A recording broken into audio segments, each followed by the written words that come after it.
ನಮಸ್ಕಾರ ಸ್ನೇಹಿತರೆ, ಎಲ್ಲ ವೀಕ್ಷಕರಿಗೆ ಭರ್ಜರಿ ಗುಡ್ ನ್ಯೂಸ್. ಇವತ್ತಿನ ವಿಡಿಯೋ ಬಹಳ ಅಂದರೆ ಬಹಳ ಇಂಪಾರ್ಟೆಂಟ್ ಆಗಿದೆ. ದಯವಿಟ್ಟು ಈ ಒಂದು ವಿಡಿಯೋನ ಕೊನೆಯವರೆಗೆ ನೋಡಿ. ಹೊಲಿಗೆ ಯಂತ್ರ, ಸರ್ಕಾರ ನಿಮಗೆ ಹೊಲಿಗೆ ಯಂತ್ರ ನೀಡ್ತಾ ಇದೆ. ಮನೆಯಲ್ಲಿ ಕುಳಿತುಕೊಂಡು ಮಹಿಳೆಯರು ಬಟ್ಟೆಯನ್ನು ರೆಡಿ ಮಾಡಿ ಮಾರಾಟ ಮಾಡೋಕ್ಕೆ ಹೊಲಿಗೆ ಯಂತ್ರಗಳನ್ನು ನೀಡ್ತಾ ಇದೆ. ಟೈಲರಿಂಗ್ ಮಾಡೋರಿಗೆ ತುಂಬ ಅಂದರೆ ತುಂಬಾ ಹೆಲ್ಪ್ ಆಗುತ್ತೆ. ಸೊ ಯಾವ ಒಂದು ಯೋಜನೆ ಅಡಿಯಲ್ಲಿ ನೀವು ಹೊಲಿಗೆ ಯಂತ್ರಕ್ಕೆ ಆನ್ಲೈನಲ್ಲಿ ಅರ್ಜಿ ಹಾಕಬೇಕು, ಯಾವೆಲ್ಲ ದಾಖಲೆಗಳು ಬೇಕು, ಯಾರು ಅರ್ಜಿ ಹಾಕ್ಬೋದು, ಸಂಪೂರ್ಣವಾಗಿರುವಂಥ ಮಾಹಿತಿ ಇವತ್ತಿನ ವಿಡಿಯೋದಲ್ಲಿ ನಾನು ನಿಮಗೆ ತಿಳಿಸ್ಕೊಡ್ತೇನೆ. ಸೊ ತಾವು ಇದುವರೆಗೆ ನಮ್ಮ SB ಹೊರತಿ ಯೂಟ್ಯೂಬ್ ಚಾನಲ್ ಏನಾದರೂ ಸಬ್ಸ್ಕ್ರೈಬ್ ಮಾಡಿಲ್ಲ ಅಂದರೆ ಸಬ್ಸ್ಕ್ರೈಬ್ ಮಾಡ್ಕೊಳ್ಳಿ, ಬೆಲ್ ಐಕನ್ ಕ್ಲಿಕ್ ಮಾಡಿ, ಪ್ರತಿಯೊಬ್ಬರು ಮರೆಯದೆ ವಿಡಿಯೋನ ಲೈಕ್ ಮಾಡಿ. ಸ್ನೇಹಿತರೆ, ನಿಮಗೆಲ್ಲ ಗೊತ್ತಿರ್ಬೋದು, ಏನಾದರೂ ವಿಶೇಷವಾಗಿರುವಂಥ ಮಾಹಿತಿ ಇದ್ದಾಗ ಮಾತ್ರ ನಾವು ವಿಡಿಯೋನ ಮಾಡ್ತೇವೆ.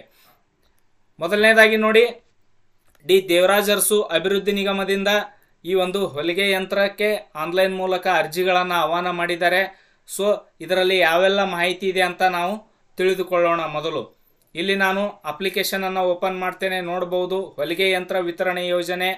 ಇಲ್ಲಿ ಹಿಂದುಳಿದ ವರ್ಗಗಳ ಬಡ ಕುಟುಂಬಗಳಿಗೆ ಹೊಲಿಗೆ ಯಂತ್ರಗಳನ್ನು ವಿತರಿಸುವ ಯೋಜನೆ ಸೌಲಭ್ಯ ಪಡೆಯ ಬಯಸುವವರು ಹಿಂದುಳಿದ ವರ್ಗಗಳ ಪ್ರವರ್ಗ 1, 2A, 3A ಮತ್ತು 3Bಗೆ ಸೇರಿದವರಾಗಿರಬೇಕು. ಕುಟುಂಬದ ವಾರ್ಷಿಕ ವರಮಾನ ಗ್ರಾಮಾಂತರ ಪ್ರದೇಶದವರಿಗೆ 98,000ಕ್ಕಿಂತಲೂ ಕಡಿಮೆ ಇರಬೇಕು. ನಗರ ಪ್ರದೇಶದವರಿಗೆ 1,20,000ಕ್ಕಿಂತಲೂ ಕಡಿಮೆ ಇರಬೇಕು.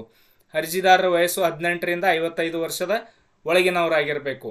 ಸೊ ಈ ಮೇಲ್ಕಂಡ ಎಲ್ಲ ಯೋಜನೆಗಳು ವಿಶ್ವಕರ್ಮ, ಉಪ್ಪಾರ, ಅಂಬಿಗ, ಸವಿತಾ, ಮಡವಾಳ, ಅಲೆಮಾರಿ ಮತ್ತು ಅರೆ ಅಲೆಮಾರಿ ಸಮುದಾಯದ ಒಕ್ಕಲಿಗ, ಲಿಂಗಾಯತ, ಕಾಡುಗೊಲ್ಲ, ಮರಾಠ ಮತ್ತು ಇದರ ಉಪ ಸಮುದಾಯಗಳು ಹೊರತುಪಡಿಸಿ ಹಿಂದುಳಿದ ಪ್ರವರ್ಗ 1, 2A, 3A ಮತ್ತು 3Bನಲ್ಲಿ ಉಳಿದ ಸಮುದಾಯಗಳಿಗೆ ಅನ್ವಯವಾಗುತ್ತದೆ ಅಂತ ಕ್ಲಿಯರ್ ಆಗಿ ಕೊಟ್ಟಿದ್ದಾನೆ.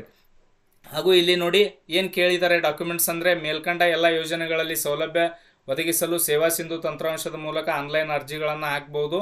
ಸೊ ಅರ್ಜಿ ಸಲ್ಲಿಸುವಾಗ ಅರ್ಜಿದಾರರ ಆಧಾರ್ ಜೋಡಣೆ ಕಡ್ಡಾಯ. ನಿಮ್ಮ ಬ್ಯಾಂಕ್ ಖಾತೆಗೆ ಆಧಾರ್ ಜೋಡಣೆ ಕಡ್ಡಾಯ ಆಗಿರಬೇಕು. ಹಾಗೂ ಆಧಾರ್ ಕಾರ್ಡ್ನಲ್ಲಿ ಅರ್ಜಿದಾರರ ಹೆಸರು, ಶ್ರೀಮತಿ, ಕುಮಾರಿ ಮುಂತಾದ ಮಾಹಿತಿಗಳೆಲ್ಲವೂ ಇತರೆ ದಾಖಲೆಗಳಾದ ಜಾತಿ ಮತ್ತು ಇತರೆ ಪ್ರಮಾಣ ಪತ್ರ, ಆದಾಯ ಮತ್ತು ಬ್ಯಾಂಕ್ ಪಾಸ್ಬುಕ್ಗಳಲ್ಲಿ ಇದ್ದ ಹಾಗೆ ಹೊಂದಾಣಿಕೆ ಆಗಬೇಕು. ಅಂದರೆ ಆದಾಯ ಪ್ರಮಾಣ ಪತ್ರ, ಜಾತಿ ಪ್ರಮಾಣ ಪತ್ರ, ನಿಮ್ಮ ಬ್ಯಾಂಕ್ ಪಾಸ್ಬುಕ್, ನಿಮ್ಮ ಆಧಾರ್ ಕಾರ್ಡ್ ಸೇಮ್ ಹೆಸರು ಇರಬೇಕು. ಆವಾಗ ಮಾತ್ರ ನಿಮಗೆ ಈ ಒಂದು ಯೋಜನೆ ಲಾಭ ಪಡೆಯೋಕೆ ಬರುತ್ತೆ. ಸೊ ಇದಕ್ಕೆ ಏನು ಮಾಡಬೇಕಂದ್ರೆ ಸ್ನೇಹಿತರೆ, ನಿಮ್ಮ ಹತ್ತಿರದ ಗ್ರಾಮ 1, ಬೆಂಗಳೂರು 1, ಕರ್ನಾಟಕ 1ನಲ್ಲಿ ಹೋಗಿ ನೀವು ಅರ್ಜಿಯನ್ನು ಹಾಕಿ ಇದರ ಒಂದು ಲಾಭ ಪಡೆಯಬಹುದು. ಬಹಳ ವಿಶೇಷವಾಗಿರುವಂತಹ ಯೋಜನೆಯಾಗಿದೆ ಹೊಲಿಗೆ ಯಂತ್ರ ಯೋಜನೆ. ಅದಕ್ಕೆ ಈ ಒಂದು ವಿಡಿಯೋ ಮಾಡಿದ್ದೇನೆ. ದಯವಿಟ್ಟು ಈ ಒಂದು ವಿಡಿಯೋನ ಎಲ್ಲ ಗ್ರೂಪ್ಗಳಿಗೆ ಅಲ್ಲಿ ಇಲ್ಲಿ ಎಲ್ಲ ಕಡೆಗಳಲ್ಲೂ ಶೇರ್ ಮಾಡಿ.